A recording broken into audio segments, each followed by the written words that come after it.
Salve família vascaína, Lineker na área aqui no canal. Seja bem-vindo ao nosso vídeo na manhã dessa quinta-feira. Você é o nosso convidado especial, então fique no vídeo até o final. Olha, na edição dessa manhã a gente vai falar muito sobre o assédio que Luca Orediano vem sofrendo do futebol argentino, né? E segundo informações vindas da Argentina, muita coisa pode acontecer a qualquer momento. A gente vai falar aí sobre a situação da proposta que fizeram para o jogador. E claro, não poderia faltar o posicionamento, mais uma vez, né, polêmico de Andrés Fassi, o presidente do Talleres. Para você que não se lembra, naquela negociação com Michael Santos, o presidente do Talleres foi uma das figuras mais enigmáticas, ele foi uma das figuras que mais apareceram na negociação, de uma forma mais propositiva, tentando trazer ao Vasco um desconforto na negociação e fez com que o Vasco desistisse lá da contratação do Michael Santos e em contrapartida trouxe Pablo Verratti, né? E agora ele aparece de novo, só que na situação de meia que o Vasco está de olho no mercado. E vamos falar também sobre jovem do Fluminense, que o Gigante da Colina estaria se aproximando de uma proposta e um baita de um jogador destaque do Sub-17 da equipe de Laranjeiras. Vamos falar também sobre Série Rio de la Plata, a data que o Vasco vai enfrentar o São Lourenço da Argentina e o Deportivo Maldonado do Uruguai. Mas antes da gente começar, deixa o joinha que ajuda a gente pra caramba, corre lá nos comentários, deixa a sua opinião, que é a base aqui do nosso trabalho.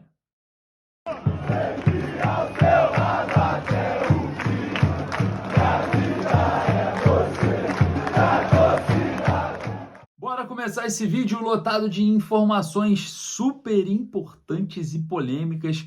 E claro, vamos começar por aquela que vem movimentando os bastidores em São Januário, a possível saída do argentino Luca Orediano. O Vasco já teria recebido proposta do Vélez Sarsfield por empréstimo, jogador que veio desse clube argentino, né? Só que o Gigante da Colina disse que só negocia Luca Orediano por 5 milhões de dólares.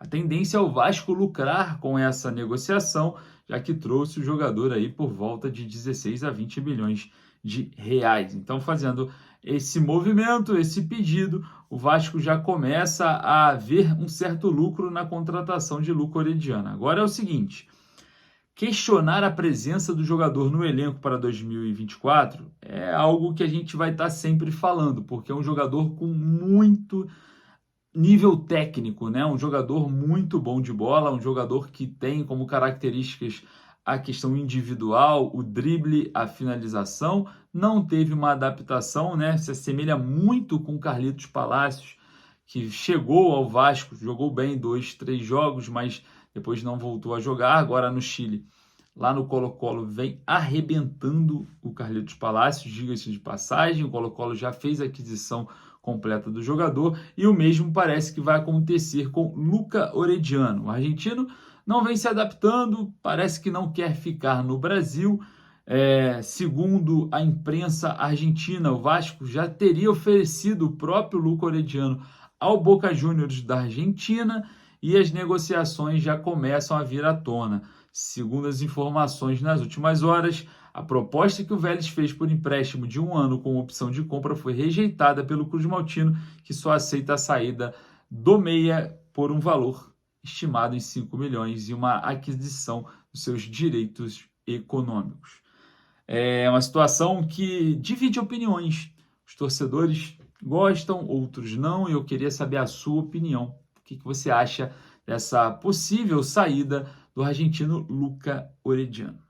Falando agora sobre outro meia no futebol argentino, mas é claro, né? Rouba a cena mais uma vez o presidente do Talleres, Andrés Fassi. Segundo o dirigente, não está nada concluído ainda a operação da contratação do Corinthians para o jogador. E o Vasco está de olho no Rodrigo Garro, um baita de um meia, muito bom jogador, trabalha ali com a perna esquerda, é um dos melhores meias do futebol argentino. E mais uma vez, né, Andrés Fassi entra em cena. A gente se lembra muito bem dele na negociação que o Vasco teve com o Michael Santos, né?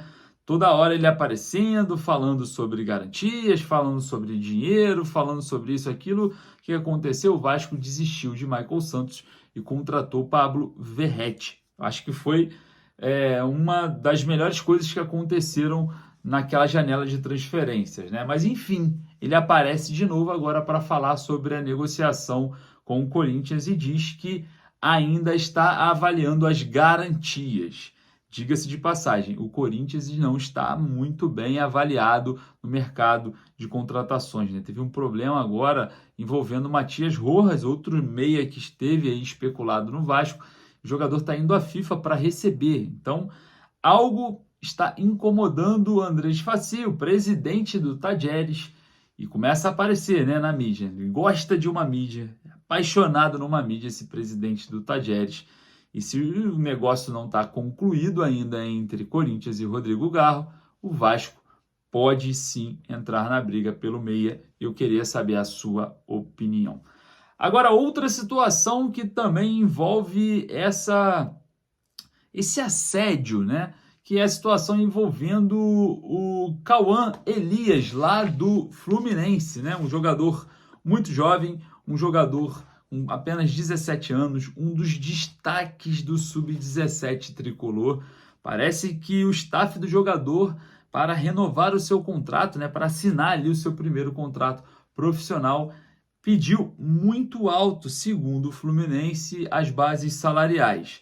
E com isso parece que Alexandre Matos, observando esse jovem, que é um talento ali da base do Fluminense, né, de Xerém, começa a se aproximar da negociação e quem sabe o Vasco pode avançar numa proposta pelo atacante Cauã Elias do Fluminense, um baita de um jogador. Quem acompanha o Sub-17, aquele jogo entre Vasco e Fluminense, viu o Cauã Elias jogar e o Vasco foi ali eliminado, né, naquela ocasião, com muita participação em potencial do Cauã Elias. Então a gente vai estar de olho aí, vendo esse imbróglio, né?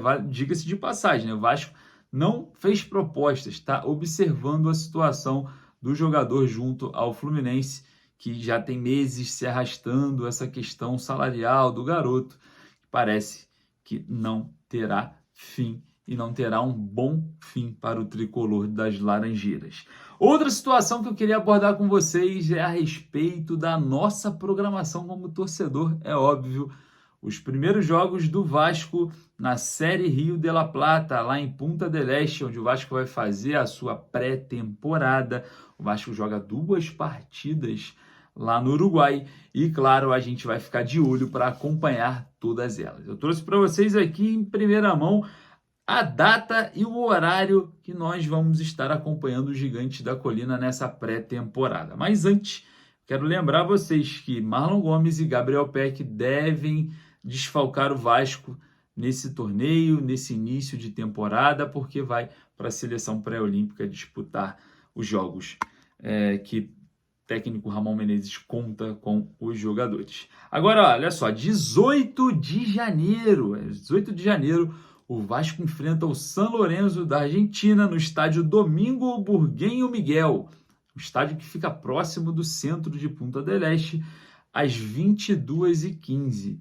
Logo após o jogo entre Danúbio e Atlético Tucumã, que começa antes, às 20 horas. Então, é o primeiro compromisso do Gigante da Colina no Uruguai, no dia 18 de janeiro. E no dia 21 de janeiro, né, que pode ser o dia 21, bem agitado aí com outros jogos também, o Vasco vai enfrentar no mesmo estádio o Deportivo Maldonado às 21h30 da noite. Então esses são os compromissos do Vasco no Uruguai, o início da pré-temporada. Vale lembrar que os jogadores se reapresentam depois da manhã e começam os trabalhos com o técnico Ramon Dias. Queria saber a sua opinião, corre lá nos comentários sobre todos os assuntos. A gente vai voltar aqui, vamos apurar notícias aqui para trazer para vocês em primeira mão. Daqui a pouco a gente volta com todas elas. Forte abraço, saudações vascaínas.